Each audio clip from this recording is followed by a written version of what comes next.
Welcome to our channel. Brahmamudi serial next ఎపిసోడ్లో ఏం జరగబోతోందో ఈ వీడియోలో చూసి తెలుసుకుందాం. అత్తగారింటికి వెళ్తున్న కావ్య అసలేం జరిగింది అని తెలుసుకోవడానికి ఈ వీడియోని స్కిప్ చేయకుండా ఎండ్ వరకు చూసేయండి. ఎట్టకేళ్ళకి కావ్య అత్తగారింటికి వస్తాను అని ఒప్పుకుంటుంది. అలా కావ్య, తాతయ్య గారు, మీ అంతటి ఉన్నత వ్యక్తిత్వం ఉన్నవాళ్ళు నా కాళ్ళు పట్టుకుంటాను అని అనడం ఏంటి? దయచేసి ఇంకొక్కసారి కూడా నా ముందు అలాంటి మాట అనకండి తాతయ్య అని అంటుంది. అప్పుడు సీతారామయ్య అలాగే అమ్మ అని తలుపుతూ ఉంటాడు. అప్పుడు కావ్య, మీరు నాకు చాలా పెద్ద వరాన్ని ఇచ్చారు తాతయ్య. జీవితాంతం మీ మనవరాలిగా బతికే భాగ్యాన్ని ఇచ్చారు. ఇంకా అంతకన్నా నాకు ఇంకేం కావాలి తాతయ్య అని అంటుంది. అప్పుడు ఇందిరాదేవి, ఇన్ని రోజులకి నా కోడలు చేసిన ప్రయత్నానికి ఫలితం దక్కింది అని అంటుంది. అప్పుడు అపర్ణ, కేవలం ఇది నా ఒక్క ప్రయత్నమే కాదు అత్తయ్య గారు, ఇది అందరి ప్రయత్నం. ఇందులో అందరూ పాలు పంచుకొనే ఈనాడు మనం మళ్ళీ అందరం కలిసి కావ్యని మళ్ళీ మన ఇంటికి తీసుకెళ్ళబోతున్నాము. నాకు చాలా సంతోషంగా ఉంది అత్తయ్య గారు అని అంటుంది. ఇప్పుడు కనకం, అవునమ్మా, ఈనాడు ఆది దంపతుల్లాగా పెద్దవాళ్ళు ఇద్దరు వచ్చి మా అల్లుడు గారు చేస్తున్న అరాచకానికి అడ్డుకట్ట వేశారు. కూలిపోతుందేమో అన్న మా కావ్య జీవితాన్ని నిలబెట్టారు. నేను ఎన్నో రోజులుగా ఎప్పుడెప్పుడు మా కావ్య తిరిగి మళ్ళీ తన అత్తగారింటికి వెళ్తుందా అని ఎదురు చూస్తున్న రోజు ఈరోజు రానే వచ్చింది. నాకు కూడా చాలా సంతోషంగా ఉందమ్మా అని అంటుంది.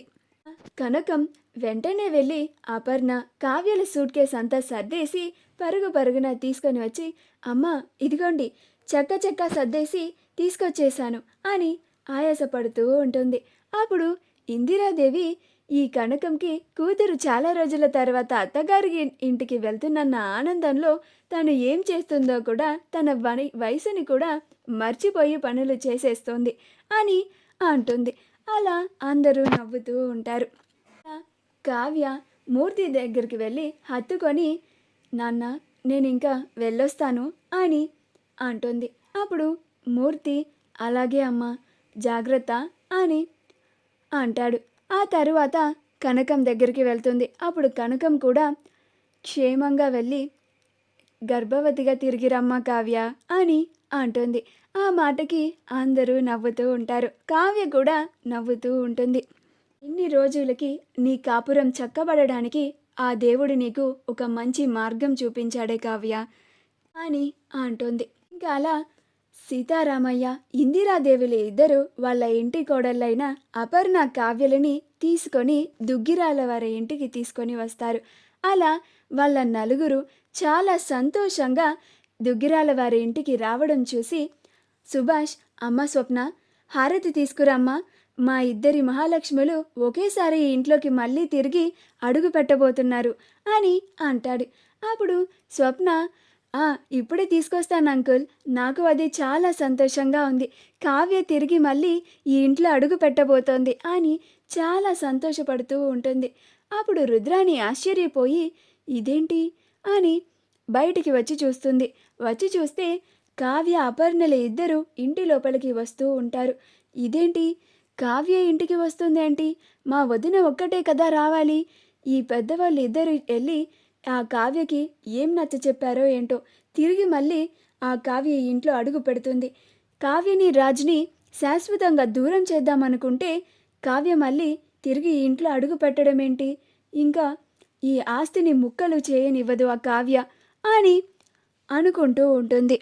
ధాన్యలక్ష్మి కూడా కావ్య ఇంట్లోకి రావడం చూసి ఆశ్చర్యపోతుంది. స్వప్న హారతిని తీసుకొని వెళ్ళి అపర్ణ, కావ్యలు ఇద్దరు వస్తుంటే, ఆగండి అని వెళ్ళి హారతి ఇస్తుంది. అలా కావ్య, అపర్ణలు ఇద్దరు ఒకేసారి కలిసి ఇంటిలోకి అడుగు పెడతారు. అది చూసి ప్రకాశం, సుభాష్లు చాలా సంతోషపడిపోతూ ఉంటారు. ప్రకాశం వచ్చి, అమ్మా కావ్య, మన ఇంటికి వచ్చేసావా? నువ్వు రాగానే ఈ ఇంట్లో చూడమ్మా ఎంత కళ ఉట్టి పడుతుందో అని అంటాడు. అప్పుడు సుభాష్, అవునమ్మా కావ్య, ఇన్ని రోజులు నువ్వు ఈ ఇంట్లో లేకపోవడం వల్ల ఈ ఇంట్లో చాలా వెలితిగా ఉండేది. ఈరోజు నువ్వు ఈ ఇంట్లో అడుగు పెట్టగానే ఈ ఇంటికి కొత్త కల వచ్చిందమ్మా కావ్య. నాకు ఇప్పుడు చాలా సంతోషంగా ఉందమ్మా. నువ్వు తిరిగి మళ్ళీ ఈ ఇంటికి వచ్చినందుకు అని అంటాడు.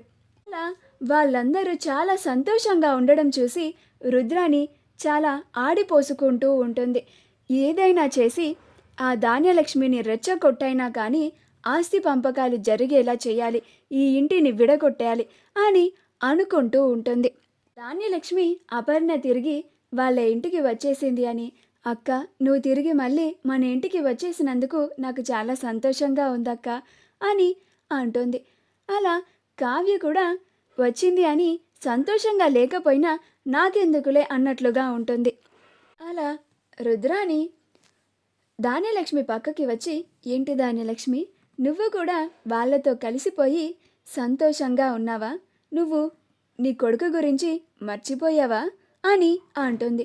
అప్పుడు ధాన్యలక్ష్మి, నేనెందుకు నా కొడుకు గురించి మర్చిపోతాను, అక్క తిరిగి ఇంటికి వచ్చిందని సంతోషంగా ఉన్నాను అంతే అని అంటుంది.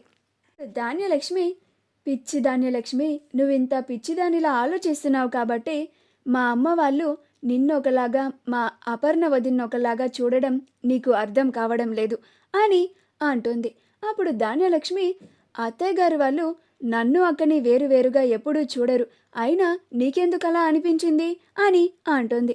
అప్పుడు రుద్రాని, మరి అలా కాకపోతే మా అపర్ణ వదిన కావ్య రాజులని కలపడానికి కనకం వాళ్ళ ఇంటికి వెళితే స్వయాన వీళ్ళిద్దరే వెళ్ళి కావ్యని కూడా ఒప్పించి మా అపర్ణ వదిన్ని కూడా ఈ ఇంటికి తీసుకొని వచ్చి ఆ రాజుని కావ్యలని కలిపేశారు. కానీ నువ్వు ఎన్ని రోజులుగా ఈ ఆస్తి పంపకాలని జరపమని ఆస్తి పంపకాలని ఈ ఇంట్లో అడుగుతున్నా కానీ ఒక్కరైనా పట్టించుకున్నారా? ఆఖరికి నువ్వు వేరే కుంపటి పెట్టినా కానీ నీ మీద సెటైర్లేశారే తప్ప నిన్ను ఎవ్వరూ పట్టించుకోలేదు.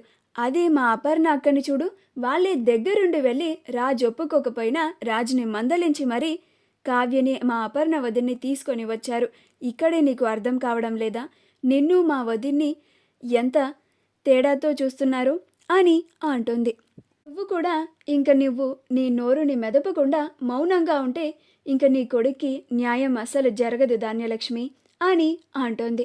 నువ్వు ఇప్పుడైనా నోరు తెరిచి అపర్ణ అక్క సమస్యని తీర్చారు, మరి నా కొడుకు సమస్యని కూడా తీర్చండి అని నువ్వు నోరు తెరిచి ఇంకాస్త గట్టిగా అడగాలి, వాళ్ళపైన ఇంకాస్త ప్రెజర్ని పెట్టాలి.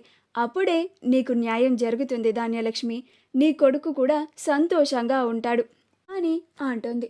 మా వీడియో కనుక మీకు నచ్చినట్లయితే లైక్ చేయండి, షేర్ చేయండి, మా ఛానల్ని సబ్స్క్రైబ్ చేసుకోండి, పక్కనే ఉన్న బెల్ ఐకాన్ని క్లిక్ చేయడం మాత్రం మర్చిపోకండి.